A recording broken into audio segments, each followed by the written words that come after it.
to Friday night live stream. I hope you all are doing well. All right, Kimberly is first to say hi. What's up, Kimberly? What's shaking, bacon? Since you are the first on here, Kimberly, why don't you tell me if you can hear me on YouTube? Just a random check. Yeah, I'm not the only one that has to do this. I realize a couple other YouTubers that go live have to do that too. For some reason, sometimes the sound comes through, sometimes it doesn't. Sometimes you feel like a nut, sometimes you don't. But it never seems to happen over here on Facebook. All right. Todd said he can hear me. Good stuff. Good stuff. All right, there we go. Moon said, I hear you, Kev. Good morning from Thailand, my man. All right, Dallas, what's shaking? Oh, yeah. Diane said, hello, Kev. What's going on? I hope everybody's doing well. We got a couple things to talk about tonight, y'all. But before we do that, yo, I might have a solution. Yeah, I might have a workaround. You to the two, not sending out text messages or reminders that I'm doing videos. So for all of those who are complaining about not receiving, messages or notifications, this might just be a workaround, y'all. So I need y'all to help me out. We trying this. See, I'm trying this, and this thing costs me, so I don't want to just have it for nothing. All right, I want some help. It don't cost you nothing. It don't cost you nothing. And don't worry, I ain't gonna be sending out, group messages talking about what y'all doing tonight. No, I'm not a chit chatter. Okay, I don't chit chat. So what that means is when you get this message, if you decide to subscribe by what I'm about to tell you to do, it will be a direct message letting you know either I have uploaded a new video or I've uploaded and prepared to go live. All you have to do now, this is pretty easy, but it took me about a good half an hour to figure it out after I set it up. All you have to do is text this number and the word join. Once you put that number in your phone and you getting ready to send a text, just type right in the inbox, join, and send. Let me repeat it. To this number, 1-877-931-2396. That's the number they gave me. All you do is when you put that number in your phone, text join, and it should say, you're subscribed. Thanks for subscribing. From that point on, when I'm about to send out a new video rather, what'll happen is you'll just get a text message saying, here's the link. All you got to do, click on it. You can watch the new video and we could work around YouTube. Because, it don't make no sense. It don't make no sense that I got 187,000 subscribers and be struggling to crack 3,000 on a 12-minute video. Don't make no sense. And they got the nerve to be telling me we send out 18%? It's 10%. 13%. That's what it is. 13% out of that 180 something thousand. And I still am baffled by those numbers. When I sit back and I do the math and I say, so that's like 18,000 people. Only 1,000 of them watched the video. That's what you're telling me. More folks watch my live show than a quick video, just like 12 minutes. So this might just solve it, but I need to see y'all helping me out now. So if you're watching the video, this is the number, and it'll be at the end of the video too, just in case you join the show late. Now, with that being said, y'all, hit that like button, share my videos, follow me on all the other platforms. Don't forget, check me out on Rumble, and these all get converted into podcasts. So please check those out as well. And if you want to participate in the super chat, feel free. If you want to support the channel through my Cash App and PayPal, those links are below each video as well. And with that being said, for Friday night, y'all, we might as well get into it, man. Yeah, let's see what's cracking on a Friday night. I'm hyped on a Friday night. What?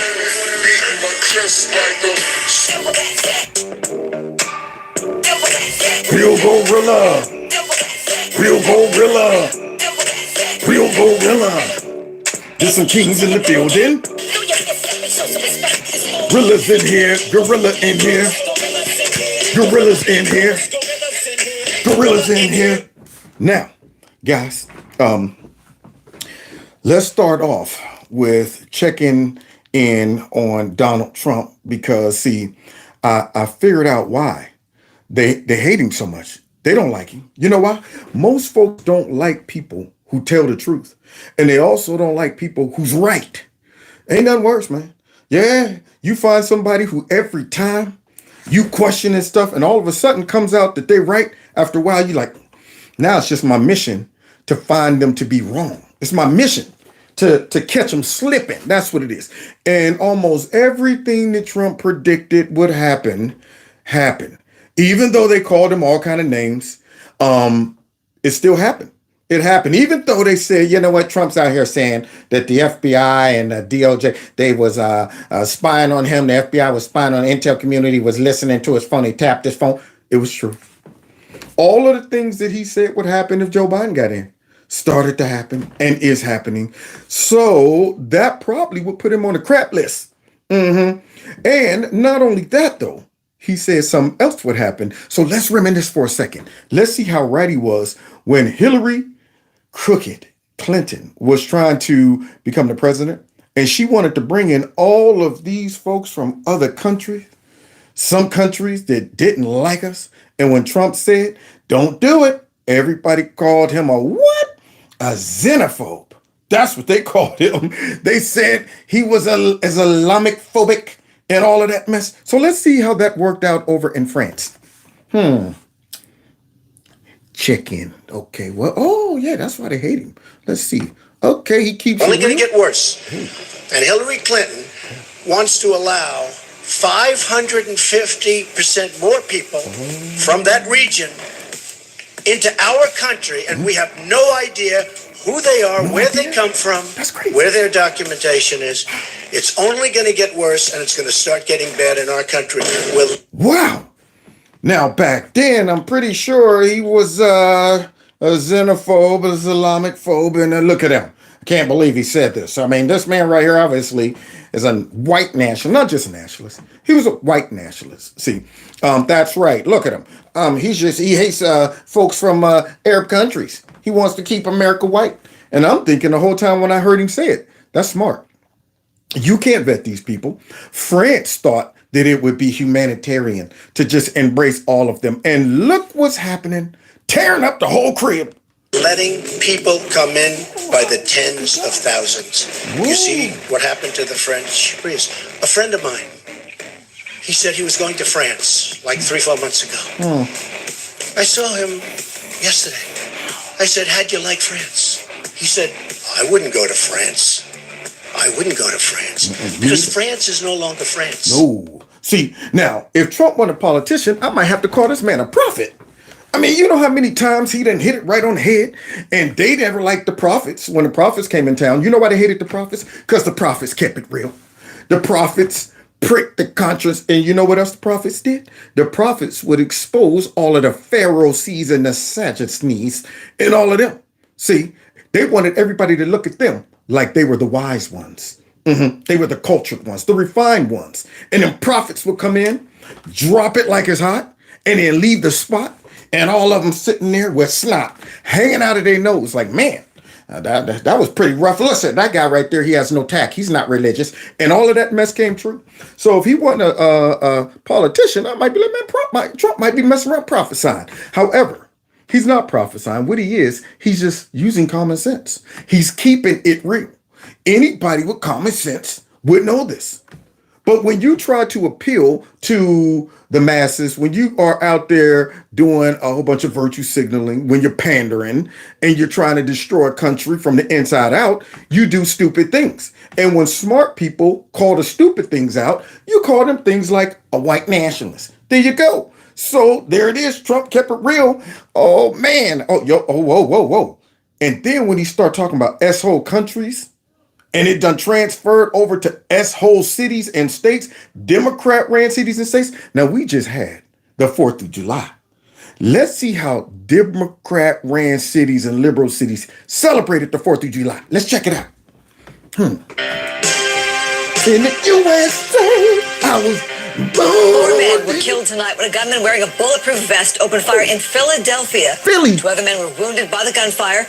This marks the 29th mass killing in the U.S. this year. 3 people were killed. Several of those hurt in a mass shooting in Fort Worth. About 11:40 last night, someone fired into the crowd in the 3400 block of Horn Street. Police tell us 11 people were wounded, including one juvenile. Of the 11 struck by gunfire, 3 have died.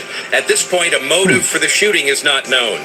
One person dead and another in critical condition after a shooting in South Sacramento. This is video from the scene at the Bowling Green Apartments near Franklin Boulevard. I don't know what's going on. It's like they're totally panicking down there. Look like they running with the bulls. Overhead as suspects from a wild pursuit ran into the crowd at Japanese Village Plaza. Oh my. There was so many people just ran into all of the stores. Everybody was just in distress. The children were just crying. Everyone thought that they were going to die in that moment. Yeah.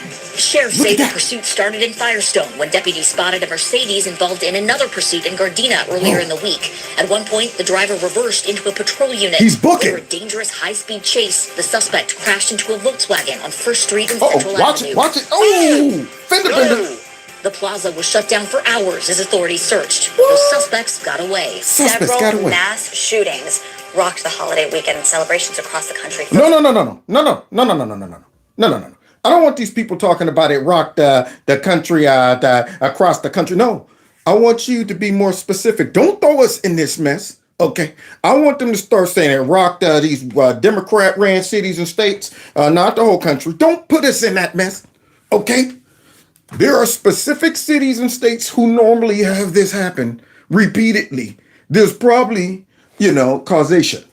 Probably a parallelization between them. You can start noticing some things.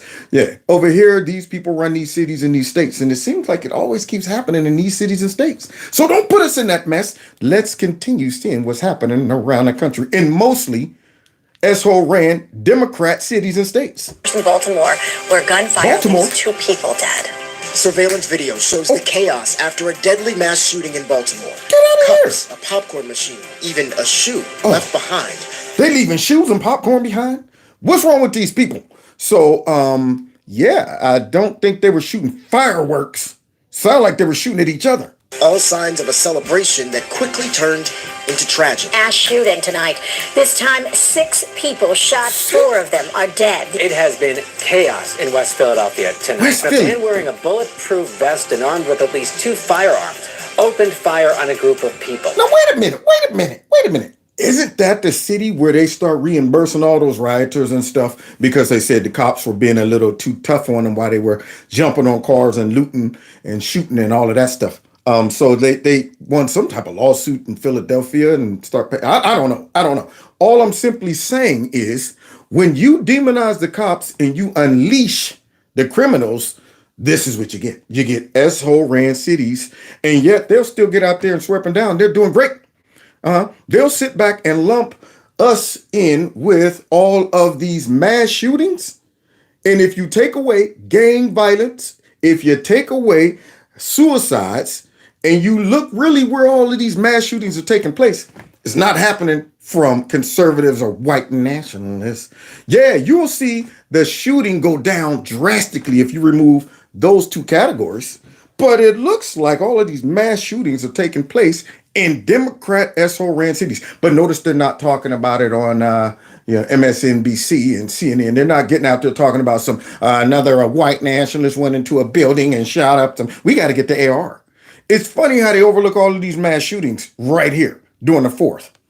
8 people were hurt. 6 of them suffered gunshot wounds. Of them, 4 people have died. Police say one of the dead is a teenager. I think 3 or more is a mass shooting. But notice that this ain't at a school or, man, it don't look like no white nationalist was around there doing all of that rooting and tooting. Unbelievable. But yet no Black Lives Matter. None of that. Joe Biden and Kamala Harris ain't going into these cities mourning and visiting folks in the hospital, going into the church, kneeling down. They're not doing that. Nancy Pelosi's not coming out talking about, thank you, Rollo Jenkins, for shooting all of these black folks. Why isn't she doing that? I don't understand. A deadly mass shooting on the city's southwest side near the Chicago Lawn and Marquette Park neighborhoods. Now, this happened just after 8 last night near 63rd and Artesian. Violence started to celebrating the 4th of July. A teenager shot in the ankle. This happened up in Harlem. Police are still investigating, but it's only the latest shooting after a violent weekend in the city. Where? In Wichita, Kansas, another mass shooting. Now we in this Wichita? time at a nightclub. When the music cut off, all we hear is like shots. Police say at least 4 guns were fired inside of the club, leaving at least 9 shot and 2 people trampled as they tried to escape. Now you do realize, guys, if these were all your stereotypical gun-toting, gun-nut white nationalists, these folks would be running these on every channel for 24 hours a day. But yet, the FBI and the DOJ will come out and tell everyone that right-wing violence is the greatest threat to the homeland. It don't sound like that to me. It don't sound like that to me. It sounds like Democrat SO ran cities and states are the greatest threat to the homeland. That's what it sounds like. I mean, I wouldn't go up in these cities right about now. Interesting though. And the only people who really paid the price are the inner city folks who's not participating in this. The innocent victims who have to live with the gang violence, and the cops can't do nothing about it, and the criminals are being pretty much let out and all of that stuff. These are the people who have to deal with the fallout while the Democrats run around searching for one smidge of what they can label white nationalism by overlooking all of the real violence. Like Dragonfly Jones used to say on Martin, silence, punk, silence. Well, guess what? Violence. So let's finish seeing how the 4th went in Democrat ran SO cities and states. Everyone survived, and so far 1 person is in custody. There have been at least 338 mass shootings nationwide. Don't just throw that out there. There's been over 385. Now, see, they're quick to lump in all of these inner city Democrat ran city shootings with mass shootings so they can stack that number up and justify why they got to get guns off the street. Why they got to get guns off. But you notice they don't individually focus on all of those mass shootings. See, they lump them in so they can stack the number. But if you take away all of these shootings, you're down to probably about 6, maybe. I'm like, man, only ones that I've ever seen on MSNBC we had, the Mexican dude, which I don't know how they said he was a racist. Then we had the Asian guy. Oh, yeah. Well, then we had the gender, I can't say that word anymore. Did y'all know that? Yeah, YouTube updated their terms. So I got to be careful now. I can't say the, you know what I'm saying? That person, that was a mass shooting. I mean, I'm thinking maybe that might be it for this year. 3 maybe? So what are they talking about? Why are they saying 380 something mass shootings this year? No. Don't be hooking that up to pad those numbers. Those weren't mass shootings with AR-15s. I'm going to have to start using that word. Transformers. There we go. Robots in disguise. All right, so let's continue hearing about all of these mass shootings that we didn't hear about. 2023. This morning, police say they continue to look for the shooter or shooters who shot 4 people, including a 12-year-old girl last night on Eastburn Avenue, just off the Grand Concourse. Those are the real victims right there. Police say the 12-year-old was hit in her shoulder. A 35-year-old woman was shot in her right foot. A 23-year-old man was struck in his right thigh. And a 22-year-old man was shot in the toe. Another day, another neighborhood in the Bronx that has seen... Whoa. Isn't that up there in New York? Where Mayor Adams was up there chastising the older white lady who was asking him some questions about the rent going up. And he said, you know what? You address me like you have some respect. You understand that? All right. Now, I know I'm black and I'm the mayor of the biggest city in America. But you don't be coming at me like you a plantation owner. You understand? Because I'm the victim in this. Now, what was your question? But I ain't going to even answer. Let's go on to the next question. Isn't that guy responsible for this? And he swears up and down. New York has a brand. Oh, it got a brand all right. Shooting with multiple victims. Chicago police telling us a group of men were outside on a sidewalk when a driver in a black Charger pulled up and someone inside it opened fire. Now, I wonder if that was in front of Mayor Lightfoot's crib or the new black dude with the mohawk. I don't even remember his name. It doesn't matter. But yeah, they're talking about don't be too tough on the kids, and they're all breaking into these places and looting and stuff for sandwiches. They're hungry. Don't you know that? Yeah. Missed meal cramps will make you violate all the laws. Yeah. Somehow, you might want to eat some cell phones or some large flat screen TVs, and starving make you look at other items like they were food. Yeah, I thought I was biting into a pizza, but it was a flat screen TV. Starvation, man, makes you see things. 4 of the men on the sidewalk were hit by bullets. A 23-year-old man died at a hospital. The 3 other men who were hurt are all expected to recover. The 4th of July began with more violence inflicted on a child. Police say just before 1 this morning, a 13-year-old boy was shot in the ankle at 310 West 143rd Street in Harlem. Video from the scene shows crime scene tape inside the lobby of the apartment building there, and officers using flashlights to search for evidence outside. Now, I'm going to tell you right now, it got to be so discouraging to be an officer in one of these cities. Rapid fire. You over here answering something, all right, I'm over here on the south side. What? We got another one on the east side and the west side? So wait, you're under fire? Okay, so wait, they're under fire too? Now I'm under fire, so everybody's under fire?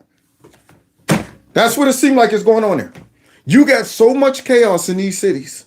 And yet the Democrats running around talking about give us more power, give us more authority, vote us in. We're going to solve all these problems. That's what we're going to do, as their record shows they suck. Now, this is the mind-blowing part of this. Usually, when you're interviewing somebody, you check out their resume. You look at their current work. What have you done? What are you delivering?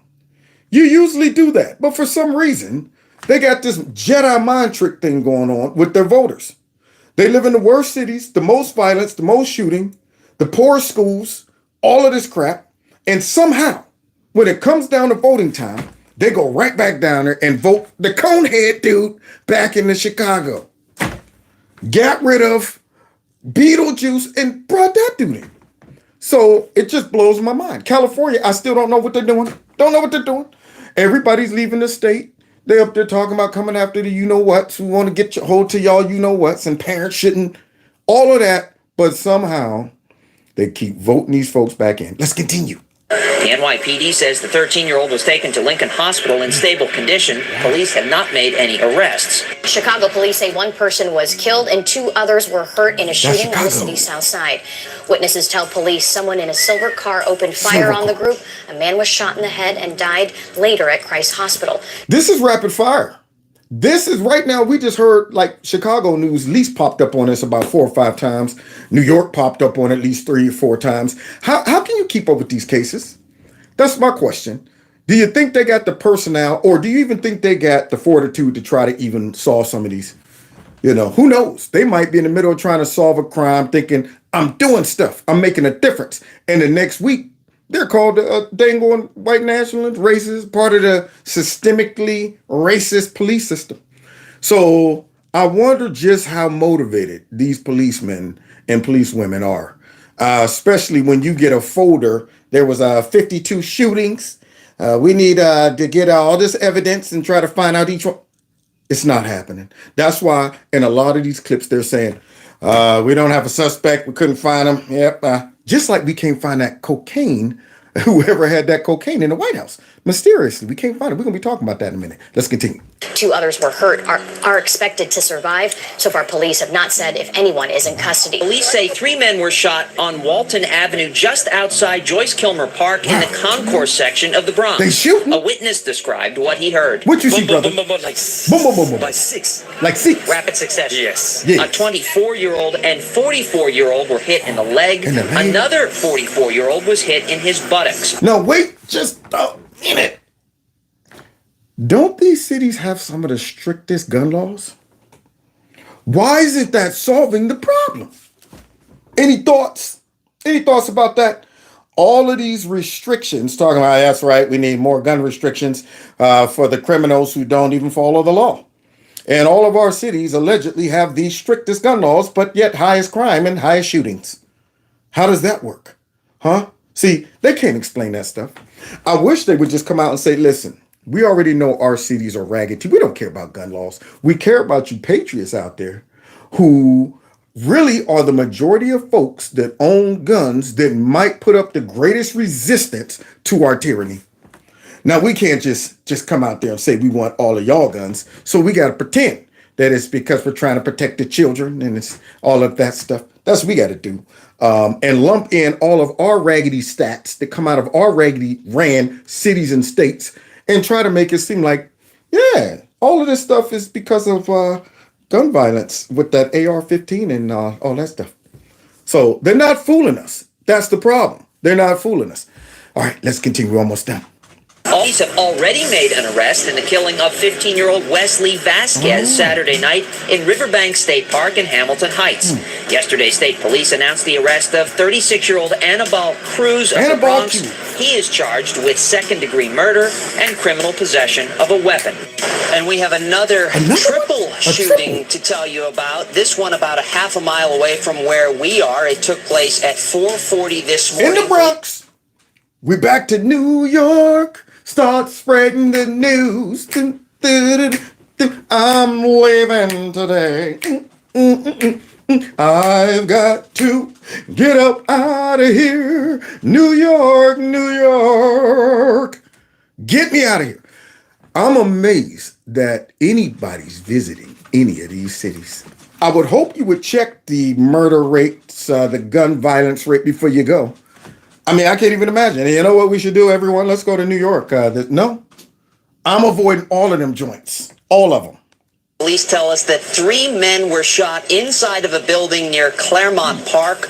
2 of the 3 men, who we are told are 28 and 34, suffered life-threatening injuries. The other man, I'm told, suffered non-life-threatening injuries. So far, police have not yet made any arrests in that shooting. 5 people killed in a mass shooting, 4 adults and a 15-year-old boy. They're survivors.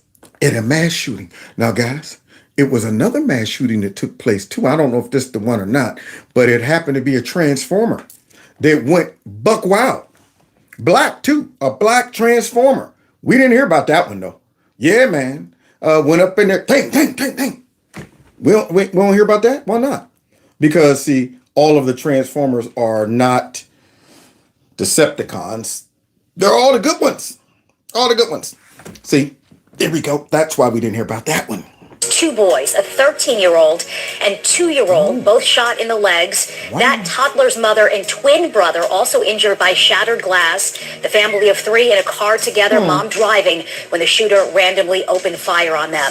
Dominique Evans says his 20-year-old brother, Rashawn Barrett, simply walked outside his home last night to go to the store, but didn't make it down the street. Yeah, what happened, bro? Just walked up the house. My best homie was right there and shot him. Philadelphia police say Merritt was one of 5 people shot and killed when a 40-year-old opened fire near 56th and Chester Streets in Kingsessing around 8:30 Monday night in what appears to be a random attack. Investigators say there's currently nothing connecting the shooter to the victims. And police say this video circulating on social media is part of the investigation, showing the suspect turn and open fire. Just like that. Just like that. Now, I'm thinking of a new campaign strategy for Republicans. When it's time to debate with these folks and they're talking about gun legislation, they're talking about what they're going to do for the working class and all that stuff. Just start reading off the stats in their cities. Just call them on their resume. Oh, you're running? Okay. Let's see how you've done so far. Let's check out the stats. Why should we think or believe anything's going to change? How long has your city been an SO-ran city? What have you done to change it? See, all of that. So what is people on here talking about? Y'all are debating whether I'm married or not. Yeah, I don't even know where that came up at in the chat. But let's continue.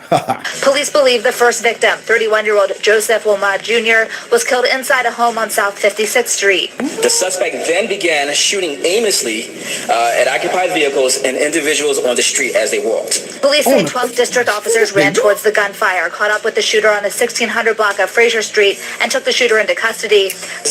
A national tragedy. National tragedy. Mass shooting a day, or more than a mass shooting a day in America in 2023. I am your voice.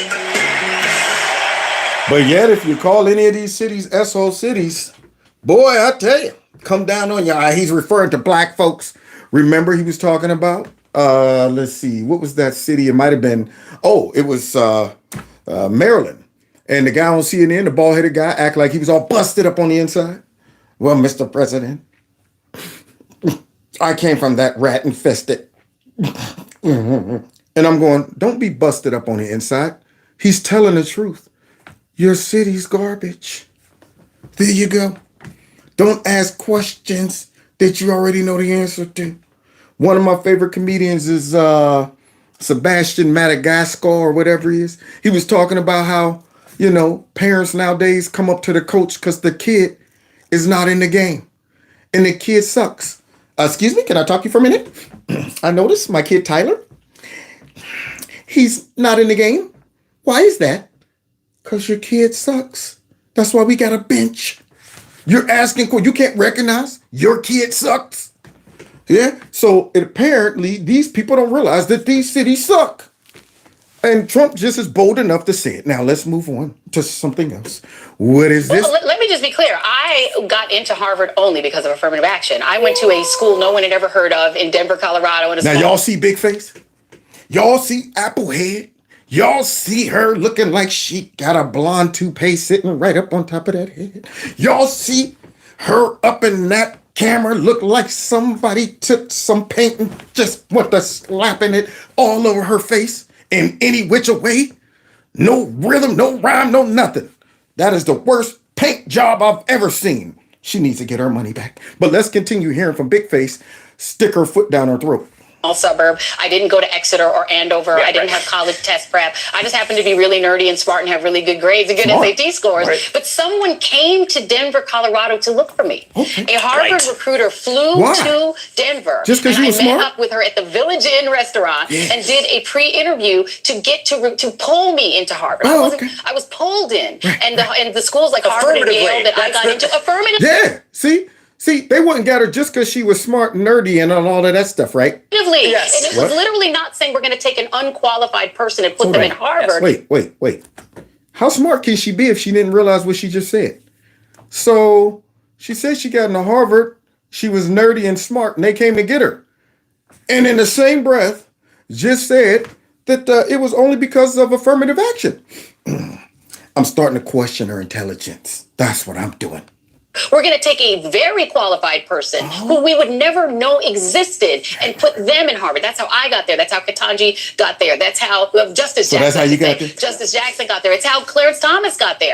But the minute I arrived from my majority black little town, Montbello in Denver, to Harvard, the first week or two that I was in class, my presence was questioned by white. Where's Uncle Ron? So you say you was harassed as soon as you got there, huh? Uh-huh. Do you believe that? I'm not buying it. I need some Tom and Jerry right now. Don't you believe it? So here's the smart person telling us she got in there because she was smart, yet she's so dumb that she also said she got in there only because of affirmative action. So which was it? Big Face?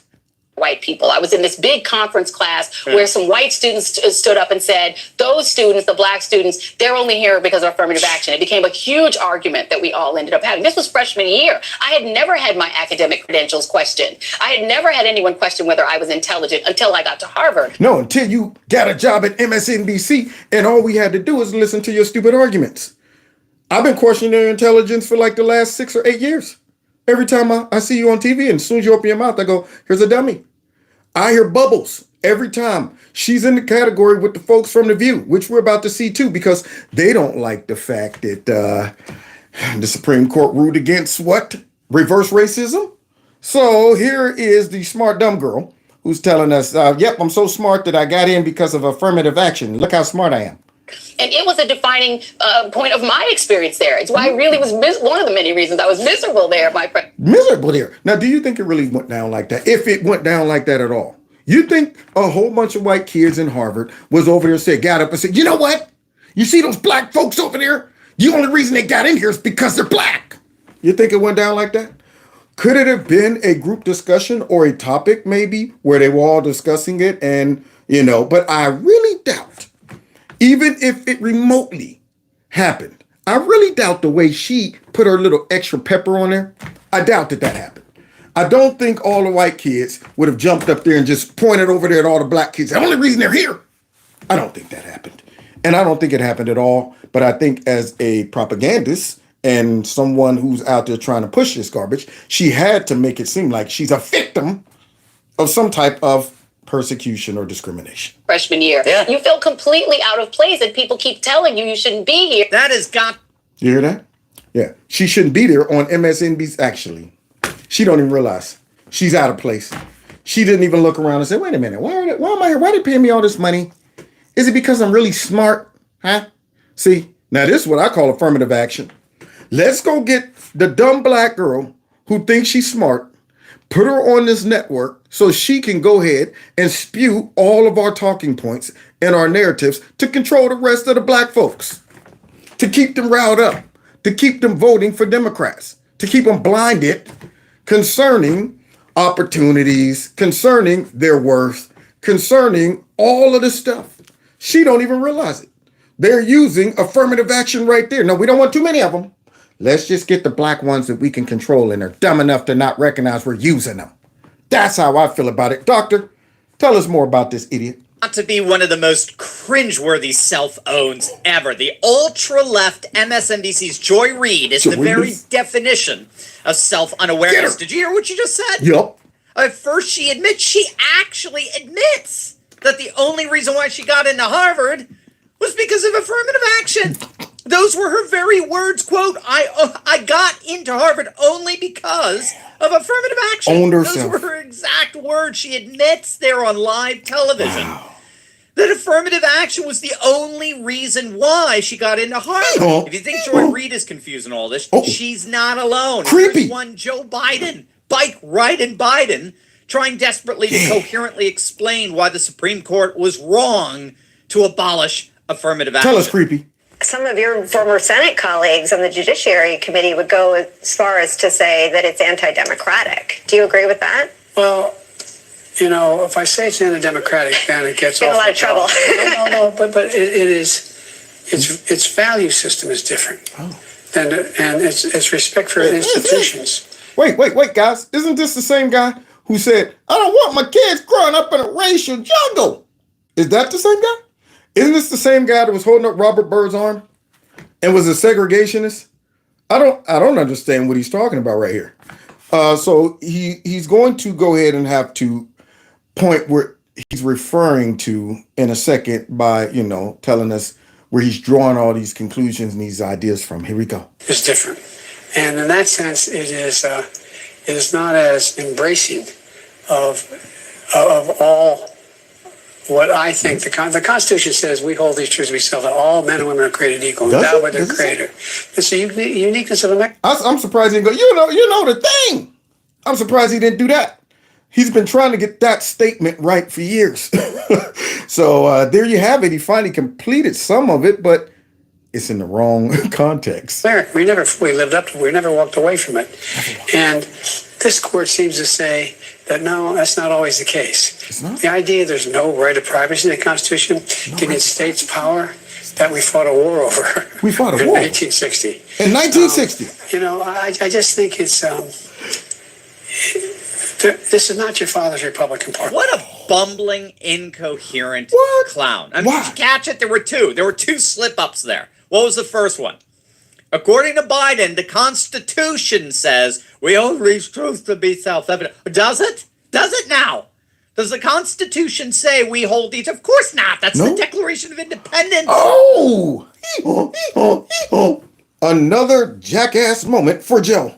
Jackass Joe, y'all. That's who he is. He's Jackass Joe. So, apparently, the Declaration of Independence, it don't matter. The pamphlet that I was reading the other day, Ebony Magazine says that, Jet Magazine, that's right. So, here he is quoting stuff, but he got it all wrong. Constitution says, but what else? What was the other flub up? And last I looked, secondly, we didn't fight a war over all this in 1960. The Supreme Court. 1960, y'all. There you go. We fought a war over it in 1960. 81 million votes. I'm starting to question that number. But then we got the view. They will not be outdone. because they mad over this, y'all. They are upset. Now, somebody said no sound. Is that with everybody? Can everybody? I mean, on YouTube, can you hear me? Can you hear me? Because see, we all want to be able to hear rocks in the voice. Everybody want to hear the cushion, the whoopee cushion. Okay, so somebody said I'm good. All right. So that person might want to check their device. So you're not hearing this wrong. There's nothing wrong with my machine. This is actually how rocks in the voice sound with a little extra added effects on it. Here we go. Has upset a 45-year precedent, ruling it unconstitutional for universities to consider race in admissions. Now, the 14th Amendment is supposed to promise equal protection. But if everyone was actually treated equally, we wouldn't have had to put in affirmative action. Y'all hear Wolfman Jack dropping it down on us, schooling us, y'all. See, let me tell you something. Hold on for a minute. Oh, yeah. That's good, cushion. That's good. All right, now back to what I was saying. Listen to me good. So the cushion is schooling us on affirmative action and black folks struggling and the plight and all of that stuff. Now, my question to all of these knuckleheads is when does it end? What's the end game? See, when you go on these type of journeys and you have these type of declarations, you got to have some type of end game. What is the goal? Is it ongoing? See, Democrats pick issues that there is never a solution to. They don't have any desire to solve problems because that's how they campaign, based off of problems and division. So therefore, affirmative action is right up their sleeve. They're sitting there like, that's beautiful. Because see, if we keep that going, we'll keep black people thinking constantly that there's no expiration date on the segregation, on the discrimination, on the racism and all of that stuff. So 1,000 years from now, if it was up to them, we still have affirmative action. I mean, it will be to the point where we have more blacks and Latinos in the country, and they'll still be talking about is discrimination. So there has to be some type of end game or end date, but they don't want that. So here she is claiming that no progress has been made and all of this stuff. But let's just see if they still in the struggle like the rest of us, y'all.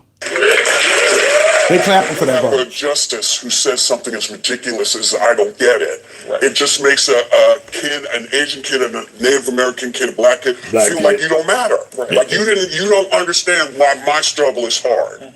Or your struggle, You know, is this leading to no women in colleges soon? So according to the woke, liberal, ill logic of Whoopi Goldberg, getting rid of affirmative action means that we're headed to no more women in colleges soon. Soon! It's not just a matter of us heading towards a future where there'll no longer be women in college, but we're now heading towards that future soon. Started from the bottom, now we're here. Started from the bottom. So she went straight to the top. That's how liberals think. That's their logic. See, just a minute ago, they were worried about, the Supreme Court's decision on Roe v. versus Wade. And, all of a sudden, we're going back to the handmaidens. Women are going to be barefoot and pregnant, stuck in the kitchen, all of that stuff. Every time something like this happens, they always overreact. And what they are thinking is going to happen is only in their head. See, because remember, we were all supposed to be getting sent back to Africa under Trump, and World War III was supposed to take place. None of that happened, but they still treat him like it did. Because in their mind it happened, they just don't remember it. See, it's kind of like when we were little, we have a crush on somebody like Ola Ray from Michael Jackson's Thriller video.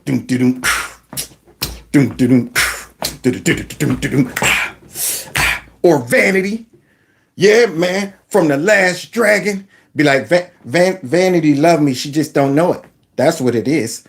So these folks in their head think that these things are happening.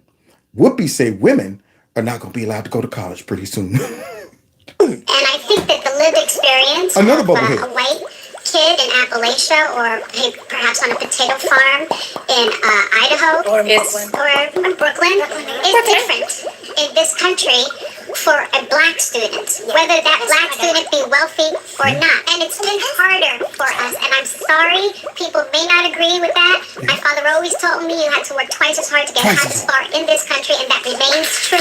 Well, how did you get where you at, Bubblehead? Huh? She's in the bubble crew too. See? So here she is talking about something. I'm sorry. You know what?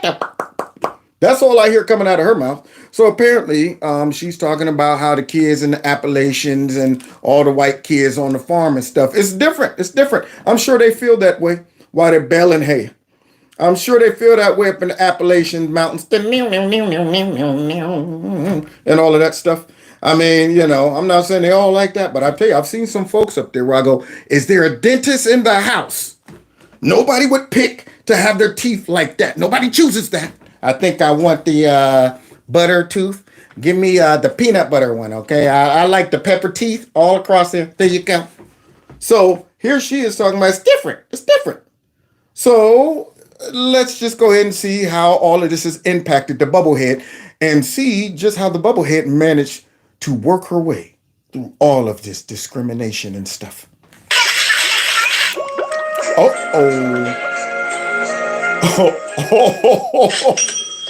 Like you don't. Bubblehead is worth $3 million. But she will get up there and tell y'all that, man, discrimination's everywhere you look. Over to the right. Now, we got 2 black women on that show right there. Wow. Interesting. Well, here's Rox in the voice. Let's see. Understand why my struggle is hard. Oh, yeah, her struggle's hard, y'all. What? The cushion is worth 60. Did the whatever that movie she was in, Choo Choo Bang, it made that much money? 60 mil? $8 million a year. Somehow she's like Barry Sanders dodging all of that discrimination. Wow. These are some lucky black people, because that's what it has to come down to. It has to come down to a shot in the dark, just straight up luck, because there's no way to explain how they were able to somehow overcome all those odds and make all that money and still making money. Or could it be they also are a part of affirmative action? Those networks are going, let's find a couple black folks that we can put on here to tell all the other black folks that they'll never be anything. And maybe the other black folks won't recognize that these black folks are rich. Maybe they won't.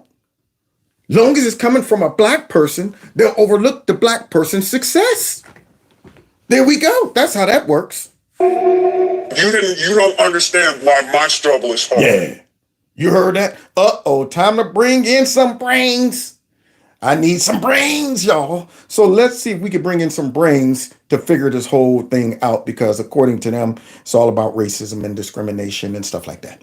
Here we go. CNN, y'all.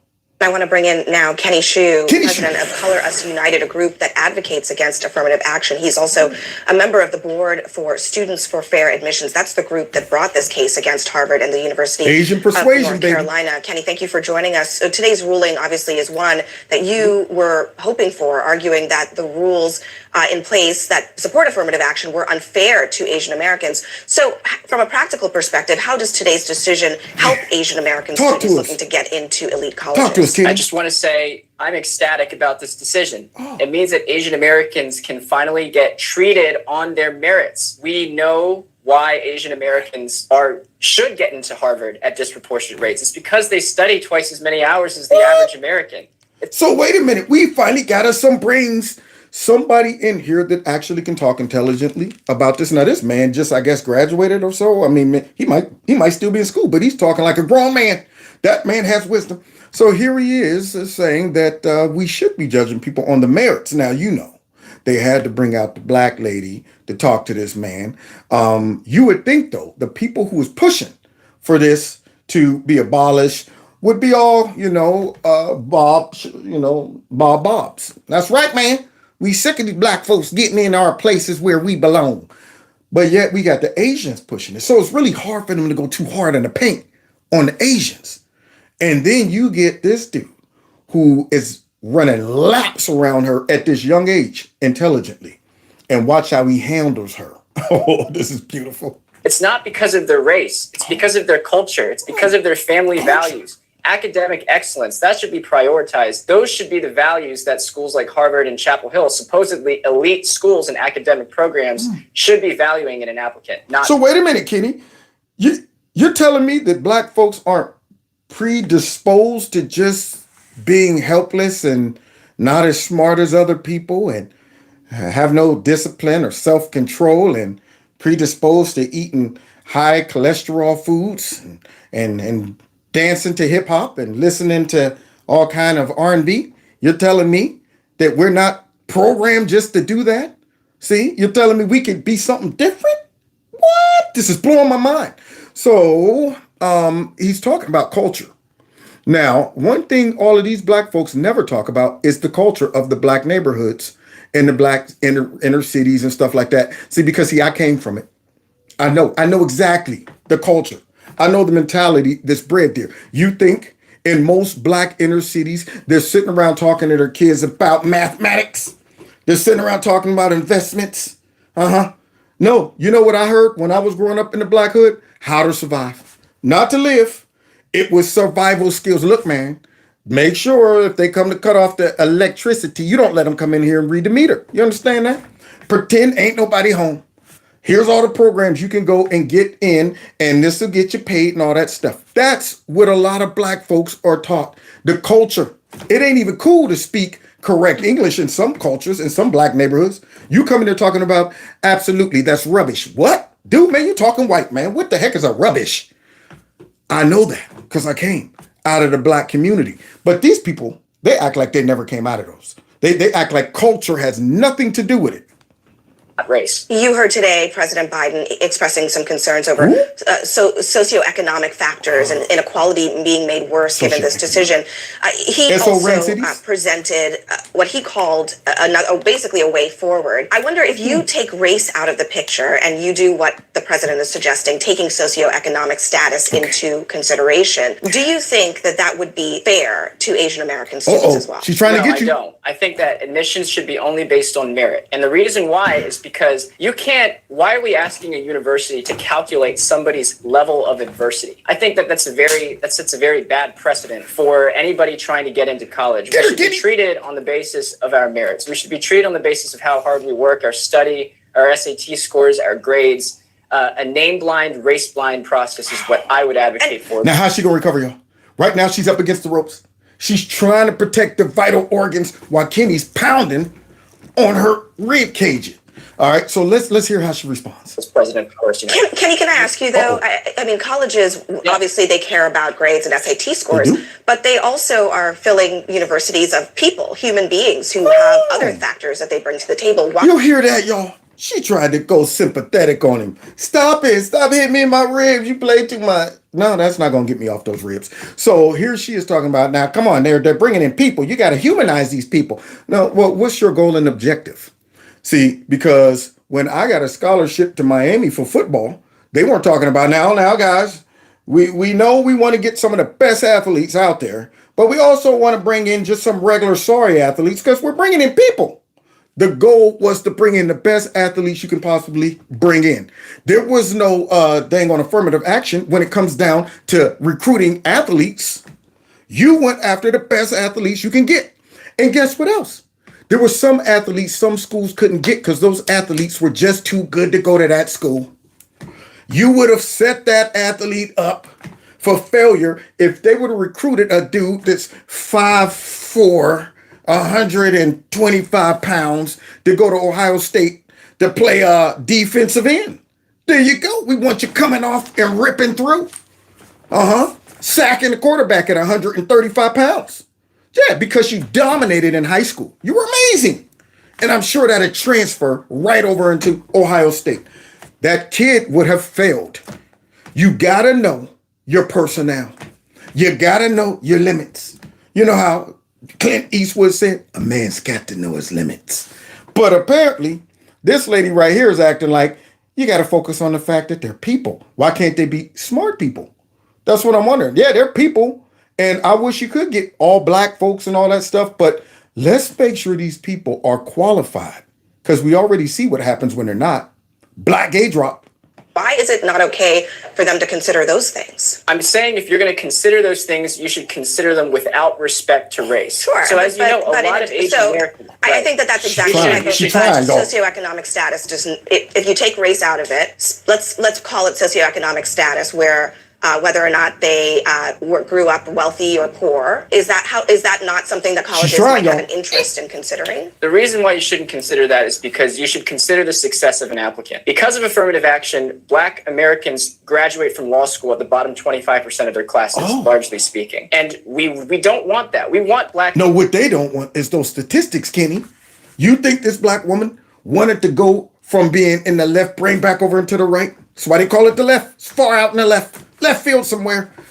So here she is wanting everybody to think about the humans and the people and the socioeconomicness and all of that stuff.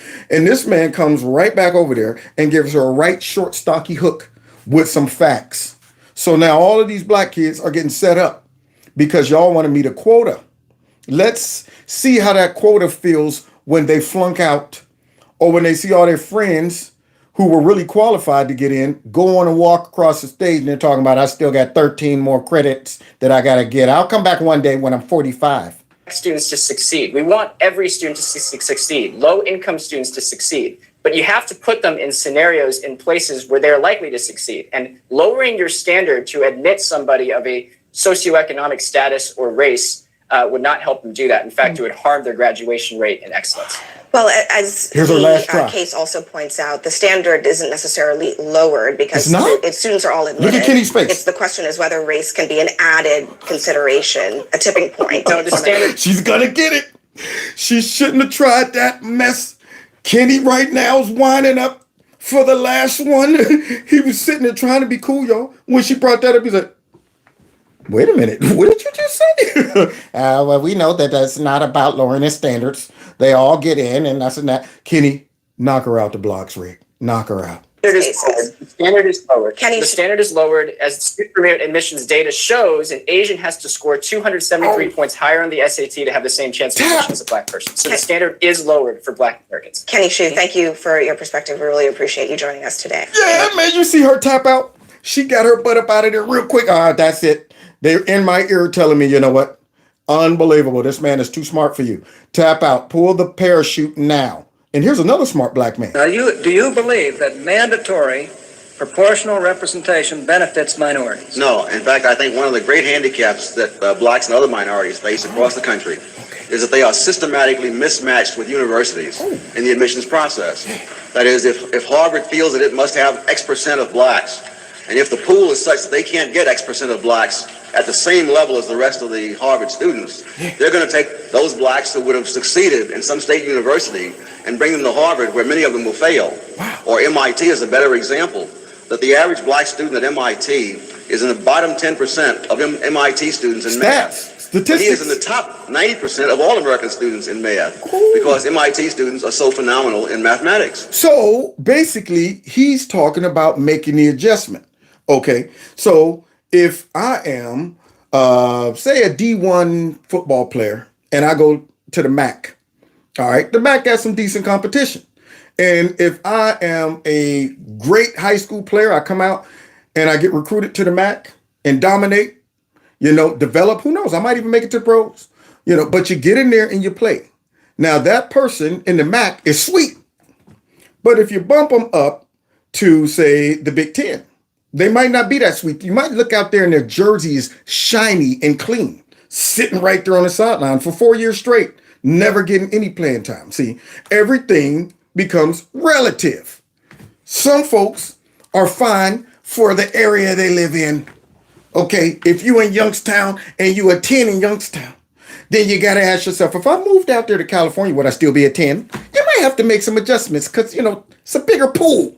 All right, you might hit the 9.5, but that's still good. That's still good. See, yes, you might be Youngstown fine, might not be California fine. You never know. Same thing with the guys, So with that being said, he's talking about using statistics to make adjustments to put people in the best opportunity to succeed.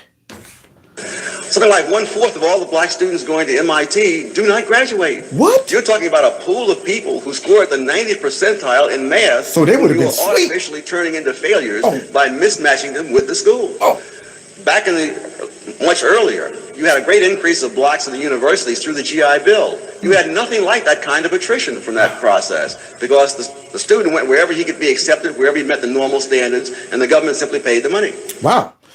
That hurts. That hurts because, see, what he's saying is you took a student who would have ranked in the top 10 if they would have went to a school that maybe wouldn't have exceeded their level of ability when it comes down to math. Already know MIT is straight math. You don't come in here talking about, I'm here for social studies. And, I've been studying the socioeconomics. They're like, what that got to do with this? Can you build an ultratronic flipper, tripper, and a peanut butter defibrillator? That's my question. See, so I'm just saying. Now, we're going to end with Creepy, Sleepy, and the Crackhead. Oh, yes, starting off with Creepy, Sleepy. And then, of course, Trump has to once again show everybody why they hate him so much. Let's see. It's an incredible honor. And it's amazing. Indian of descent Americans are taking over the country. You, my vice president, my speechwriter, Vinay, Pramila. Y'all hear that? He's so a brush on all of the Indians that's taking over the country because he's a panderer. Pander man. So Pander man is talking so highly of all these Indians that's taking over as he tries to pronounce whose name? Wait.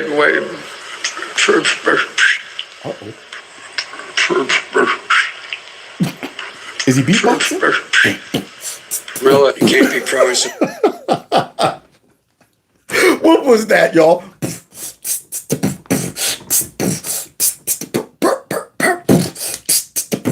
All right, so now here he is again, y'all. With some surprise eyes. What's going on with Joe in these surprise eyes? I think something up, man. That man right there look alert, or maybe it's not even Joe. I don't know what's going on with those eyes. Maybe he just came out of Botox or something. And it was, but let's see what's going on with this one. Insurrection and pro-democracy. You can't be pro-insurrection and pro-American. Donald Trump lacked the courage to act. The brave women and men in blue all across this nation should never forget that. In the original video, which was a heavily edited 11-minute pre-recorded address to the National Organization of Black Law Enforcement Executives, Biden doesn't blink for long stretches of time, including this portion where he doesn't blink for an entire minute. That's almost impossible. Or like little Ralph Wiggum say from dang on The Simpsons, that's impossible. Me feel English, that's impossible. This guy didn't blink for a whole minute. The sleepiest man on the planet got surprise eyes for 1 minute straight. Try your best to sit there with your eyes open for 1 minute straight. Let's see how many times the average person blinks. So I got to get to the bottom of those surprise eyes. So either he might be the one in the White House like, or perhaps that might not even be him. Is that a deep fake? Nobody's eyes is that surprised. In fact, during the entire 11-minute, 14-second video, Joe Biden is only seen blinking a total of 40 times. Which is peculiar because normal human beings blink 10 to 15 times per minute. What do you think So you see that man right there? 40 times in 11 minutes, y'all. I got to get to the bottom of that one. That right there is a bigger mystery than the cocaine found in the White House, y'all. I don't know, man. They might have straight up pulled the tape and taped the eyes up just like that because he might have been out there straight falling asleep. All right, Joe, you done fell asleep for 13 times in the last 5 or 6 seconds. So we're going to go ahead and have to tape your eyes wide open because they were extremely wide. And here he is again because he was just talking reckless about Trump. And now we're going to get a chance to see how Trump feels about him and his raggedy crackhead son. have said that if I came when I was here trying to get the nomination 3 years ago. Where's the surprise? The lithium power components like the... Wait a minute. Whoa. We just watched a version of Joe where he was all surprised and was focused. Is this the same guy? Listen to this. It's going to be being made in redwood minerals. What? Redwood materials. What is the company's making the largest investment in the history of the state. Remember they used to say, Biden spending all this money to keep people from working? people are off the sideline. The train jumped the rails. 20 years. 20 years? 20 years high. 20 years high? And to pay for low-wage workers, the pay. Wait a minute. Was he talking about his son? 20 years. 20 years high. Straight. Hunter's been high for 20 straight years. So here he is talking about some 20 years high. What was? Jeez, oh man. What, a new word? The pay for lower alert. Has grown the fastest. Oh my God. Did he just butcher? And to pay for low-wage workers, the pay for low-wage workers has grown at the fastest pace in 2 decades. Did you see that run-on word? Not even a sentence. But this man right there was just out here chastising Trump. Well, that's those days of the past where so much money is coming in to make all this happen. I want to see Hunter ask these questions. Hunter, you know nothing about energy. You know nothing about China. You know nothing about anything, frankly. Hunter, you're a loser. Why did you get $1.5 billion, Hunter? Wow, tough love. I got to give him, I'm clapping to that.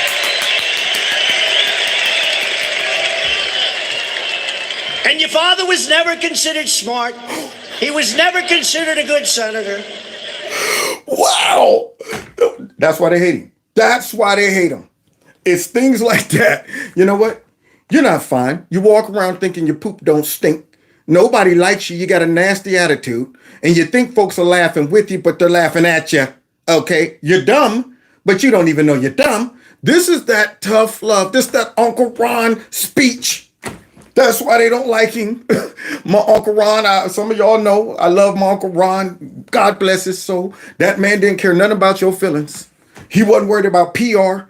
He said just what's on his mind. I told you I was 33, went to him and said, Ron, man, by now, I thought I'd be a millionaire. He said, yeah, how old are you now?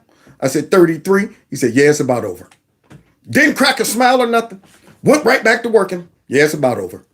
Didn't give me no hope. Didn't say, well, you never know. Yeah, it's about over. So basically, without a stroke of luck, I probably won't hit the mark unless YouTube get off my back. Something like that. So yeah, nobody likes to hear this type of speech. People say it's crude. It's not presidential. What we just heard is, you telling me hearing Joe talking about legislation and the people who are Indians, we love them. And that's presidential? Cocaine in the White House is presidential? Unreal. He was only a good vice president. Why? Because he understood what? How to kiss Barack Obama's ass. I love it. I don't know about y'all. I love this type of candidness. To a surprising discovery at the White House. What was it? A bag of suspicious white powder believed to be cocaine. And turning to some breaking news, we have just learned that a formal lab has confirmed the suspicion that white powdery substance found in the West Wing on Sunday was in fact positive for cocaine. This is so unusual. You and I have covered the White House for years. No clues? You see them? This is so unusual. You don't have no deductive reasoning on how that got there, who might have brought it. It's just so unusual. We don't know. It's greater than us. I can't even fathom anything like this having been found in the West Wing. And I go back to the 70s at the White House. Yeah. And I can't fathom how it would be if President Trump was the president and cocaine was found in the White House. Can you imagine that? They would be demanding a serious, in-depth search. You know what? When are they going to take the white glove and we need fingerprints? We need all of that. Pull every camera. All of that. But now they're telling us that we might not even find out who was up there with the nose candy and stuff. This is pretty wild. Oh, that's creepy. He'll answer it for us. You can see there that the president was asked many questions, including how cocaine got into the White House, but did not answer. Who dropped the coke in the White House? Don't know nothing. See, whenever Joe is lying, he laughs. He tries to brush it off. You know, come on, man, stop it. It's silly. That's the quickest indicator that this dude is trying to downplay whatever it is. He's not interested in finding out how that cocaine got up in that crib. Interesting. So maybe some of these folks could get to the bottom of it. Surely there's some cameras. Surely there's some fingerprints. I was thinking surely we can find out. If we wanted to. Oh, White House cocaine Oh, culprit unlikely to be found. What? Law enforcement officials? What law enforcement official did they get that prostituted himself and came out talking about some, yeah, we probably won't even find him, so don't get your hopes up. So many folks it could have been. Are you kidding me? I've been to the White House. You could barely poop, fart, go pee, nothing without these people knowing exactly what you're doing and where you at. And you telling me in this specific location, they couldn't find out who. I'm sure there's a camera where this thing was placed. How about you just watch from this point to this point and see who sat down and stuffed it right there? That's all you got to do. But we'll never find it. Uh-oh, Hunter Biden on the White House balcony for the 4th of July. Oh, there he is. There he is. Oh, where's he going? Where's he going? What? Uh-oh, slow it down. See if we can get to the bottom of this. Oh, I wish we had us a microphone right there. They're here to... Yeah. No mic? Darn it. Yeah. Where you going, Hunty? Oh, whoa, what's this? I'm hot. Got hot flashes. The Secret Service. That looked like crackhead behavior to me. Looked like a coke addict behavior. I'm just saying. Yeah. But let's see Black Gay Drop, the affirmative action hire. Let's see how she handles it. Service determines who brought the cocaine into the White House. Yeah, Does we the all White wanna House know. support the prosecution of this individual? I'm just not going to get into hypotheticals from What? here. Let That's a the hypothetical? Secret Service do their job. It's under their purview. We are confident that they'll get to the bottom of it. I'm just not going to get ahead of it. How can that be a hypothetical? If you find a person, punish the person. That's a hypothetical?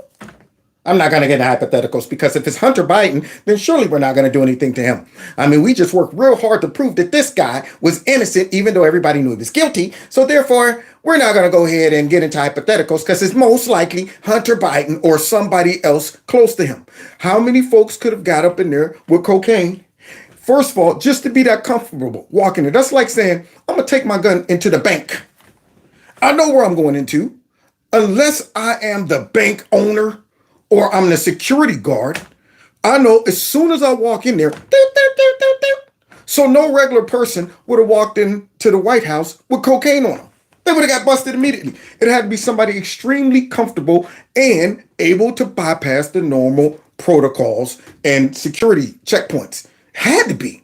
So that really narrows it down to just a few people, y'all. But she don't want to get into hypotheticals and stuff like that because remember, one of Hunter's deals, if the judge actually goes through with it, is he can't be high for like, I think maybe a year or two, and then he can get his gun back, unlike other folks. That's right. This creepy. Come on, creepy. Tell us what's going on. Look, come on. You know I know who did it. But I'm never going to tell. Y'all know nothing. Look at me, I'm crooked. Right, everybody, you can see there that the president was asked many questions, including how cocaine got into the White House, but did not answer. Mark, is anyone being forthcoming? Brian Keeley and Steve, if they are, it's happening behind the scenes because it's the Secret Service, not the White House, that's handling the investigation. In fact, so many of the questions yesterday the White House punted on, they simply said it was the Secret Service that was investigating. Yeah. We even know that the agency, though, is still trying to get to the bottom of this, now doing fingerprinting and DNA testing to try to get some answers. The drugs were discovered in the West Wing on Sunday in what's being described as a heavily traveled area of the West Wing. Since when? Okay, so now all of a sudden they're broadening the scope. Yeah, at first it was the library, a specific spot. Oh, wait, could be Hunter? Well, actually, it was more trafficked, and there's probably a lot of people who came through there, so who knows? Whew, I tell you, we were able to track down everybody from J6, but how in the heck are we going to find who brought cocaine into the White House with all of those cameras around? Now, the Secret Service got to look like jackasses. They got to take one for the team because you know they're not going to throw Hunter under the bus unless somebody just gets mad and leaks it. They done already tried to cover up for the man on the gun charge and on some other crap. So, yeah, they done went to his daughter's place where she left her diary. They tried to get that back. They've been trying to cover up for Biden for a while. So I'm not really looking forward to seeing who is this, who did this right here. So, yeah, now all of a sudden it's broad. We can't find him. But we're going to go and grab grandma. We'll grab her. Yeah. So interesting. It was found in a phone cubby where people leave their personal belongings. If you're leaving a phone, purse, stuff like that. If you're about to. Okay, so Secret Service, if you're listening, maybe I should get your paychecks because I'm just thinking out loud. How about you just go right there where the cocaine was found and check those cameras and see which ones are pointing that way? And then just go ahead and say, I'm going to sit here in this room and rewind. And keep rewinding until it goes. You see Hunter sit down, and you see him going like this, and then just like that. I put that right there until we get back. How about that? How about you just do that? Anybody who doesn't sit down right there, and you don't see him stick anything right there, is innocent. The person who sits down right where the cocaine was found, and you see their hand go down like that, that's the person right there. All right, that'll be $5,000 gazillion, please, for helping you do your job. Unreal. But now all of a sudden, could have been 50,000 people who sat right there in that spot and stuck their hand right down in that little cubby. Go on a tour. Reporters, we tried to get President Biden to weigh in on all of this yesterday when he was hosting the Prime Minister of Sweden, but he chose not to take questions. Of course it's important to remember President Biden nor his family were in the White House when the drugs were found, but the incident is sparking fresh questions about what the administration is going to do about this, plus the war on drugs and the president's thought on the situation. He's long spoken out against drugs, including crack cocaine. Oh, yeah. Take a listen to what he had to say let's all hear the way back in the day, y'all. 1991. If you have a piece of crack cocaine, it's a little bit, no bigger than this quarter that I'm holding in my hand. If you're caught with that, what happens? You go to jail. You go to jail. For not him. 5 years. Not Hunter. You get no probation. None of that. You get nothing other than straight to 5 years in jail. Yeah. Judge doesn't have a choice. The Biden administration's been blowing it on a lot of fronts, but I guess it's a little bit more literal than even I had thought. All joking aside, if you really get to the seriousness of this, it's just one more yet another example of two standards of law in this country. One, if you're part of the privileged class.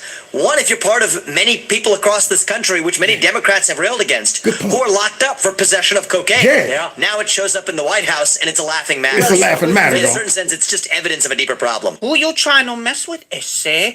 Don't you know who my daddy is? That Hunter Biden was trading on his father's office to make $50 grand a month from the Ukrainians. In October, he admitted it. The fact that you were the son of the president. What role do you think that played? I think that it is impossible for me to be on any of the boards that I just mentioned without saying that the son of the Vice President of the United States. Son of Joe Biden, and boy, it's tough. I put the crack in the pipe and smoke it up. I like every day I'm tweaking, laptop leaking. Pictures of me on a cocaine bender. Quick Pro Joe got me working in the Ukraine gas company directing. The only thing I know about gas, you can huff it. Now I got 50K a month in my pocket. For the director's charisma, I'm smashing my dead brother's widow, impregnate a stripper. But nothing is better than crack cocaine when you're rich and famous. In the West Wing. Cocaine in the West Wing. Cocaine in the West Wing. Cocaine in the West Wing. Cocaine straight to the brain. Cocaine in the West Wing. Cocaine in the West Wing. Yeah. Cocaine in the West Wing. Cocaine straight to the brain. Yeah. I love it. I love it. There he is. There's the crackhead right there, y'all. There he is. That's the suspect. Cocaine in the West Wing. Cocaine in the wing. So there you have it. So just in case the CIA, the FBI, or whoever else is watching, give me a call, Kevin's Corner, and I probably could help you out with finding out who that person was.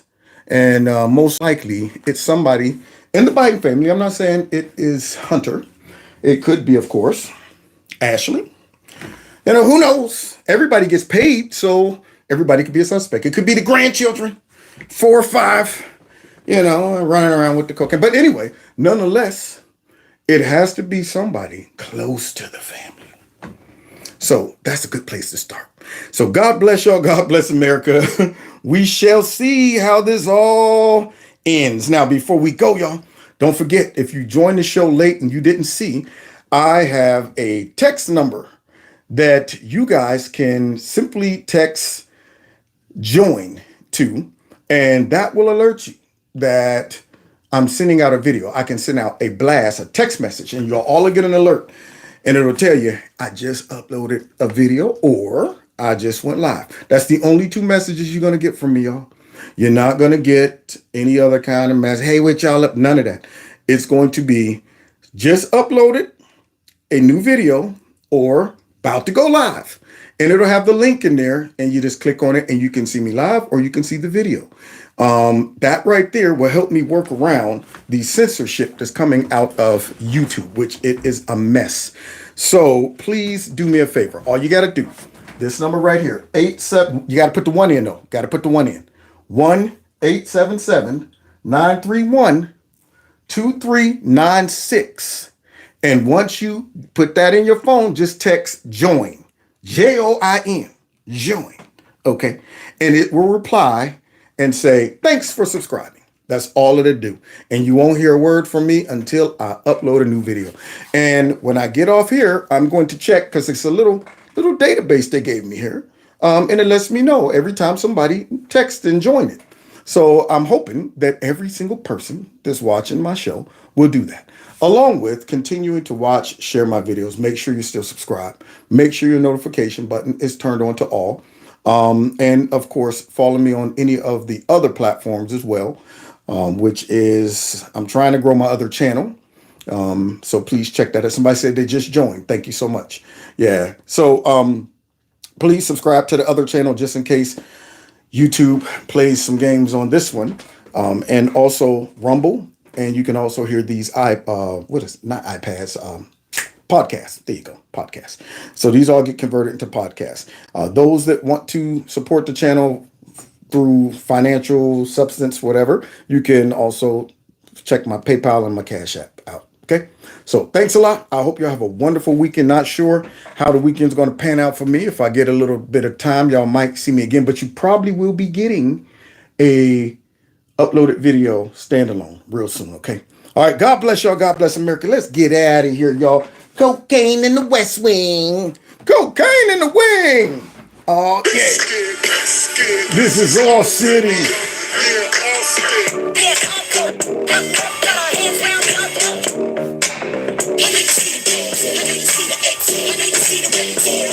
Yeah. See y'all next time in Kevin's Corner. Take care.